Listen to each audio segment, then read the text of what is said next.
क्या बात क्या बात क्या बात সত্যি অসাধারণ একখানি গান আমরা শুনলাম। দেখছেন আজকের দিনের শান্তিমোড় কিশোর সংঘের অনুষ্ঠান। আজকের এই সুন্দর সোনালী সন্ধ্যায় এত সুন্দর অডিয়েন্স আমরা পেয়েছি এবং আমাদের যে ভাইটি এতক্ষণ অ্যাঙ্কারিং করছে তো তাকে আমরা এখন একটু ব্যাচ পরিয়ে একটু সংবর্ধনা জ্ঞাপন করব। ব্যাচ পরিয়ে দিচ্ছেন কিশোর সংঘ ক্লাবের মেম্বার শ্রদ্ধেয় মাস্টারমশাই উৎপল গিরি মহাশয়। একটা জোরে হাততালি হোক। এমা কি আমার ছোট্ট ভাইটার জন্য একটা জোরে হাততালি হোক। Thank you so much. ওর জন্য তো আর ও বলবে না, ওর জন্য আমিই বলে দিলাম।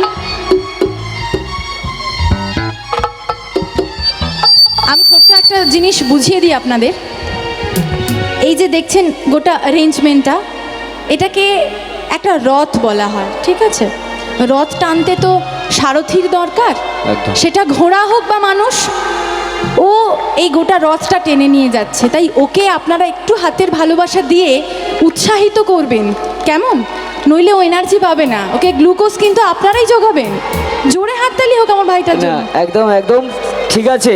আপনারা যেভাবে আমাকে করতালি দিয়ে বা আমাদের আজকের এই সুরের তরি মিউজিক্যাল ট্রুপের আজকের এই অর্গানাইজ কমিটি কিশোর সংঘের প্রত্যেকটা সদস্যকে জানাই আন্তরিক প্রীতি শুভেচ্ছা এবং অভিনন্দন। চলে যাচ্ছি সুরের তরি মিউজিক্যাল ট্রুপের পরবর্তী নিবেদনে। ছোট্ট একটা ধন্যবাদ পর্ব সেরে নিই। আজকে যার জন্য এত সুন্দর একটা জায়গায় আসতে পেরেছি, ঠাকুরের সামনে গান গাইছি, এত সুন্দর মঞ্চ, এত সুন্দর অনুষ্ঠান, এত সুন্দর আয়োজন, সেই কল্যাণদার জন্য একটা জোরে হাততালি হয়ে যাক। একদম একদম অসংখ্য সবাই মিলে ধন্যবাদ কল্যাণদাকে। ফাটাফাটি হাতে তালি হবে সবাই মিলে কল্যাণের জন্য। অসংখ্য অসংখ্য ধন্যবাদ।